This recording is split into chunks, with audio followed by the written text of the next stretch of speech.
ఈ కరోనా వచ్చిన తర్వాత మనకి అంటువ్యాధి అంటే కంటాజియస్ వ్యాధి అనే పదాన్ని మనం చాలా విరివిగా వింటున్నాం.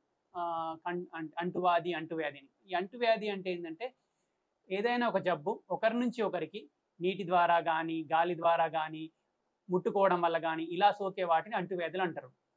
సో చాలామంది పేషెంట్స్ నా దగ్గరికొచ్చి, "సార్ క్యాన్సర్ అంటువ్యాధా?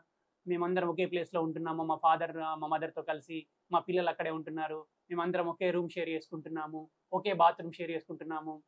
సో వాళ్ళ నుంచి మాకు క్యాన్సర్ వచ్చే ఛాన్స్ ఉంటుందా?" అని అడుగుతుంటున్నారు. ఇలా రావడాన్ని అంటువ్యాధి అంటాం. క్యాన్సర్ అనేది 100% అంటువ్యాధి కాదు, కాదు, కాదు. సో మరి క్యాన్సర్ ఎలా వస్తుంది అంటే, క్యాన్సర్ అనేది జెనెటికల్ మ్యుటేషన్‌ల వల్ల గానీ, లేదంటే మన ఆహార పద్ధతుల వల్ల గానీ, లేకపోతే ఎన్విరాన్మెంటల్ చేంజెస్ వల్ల గానీ, ఇలాంటి వాటి వల్ల క్యాన్సర్ వస్తుంది.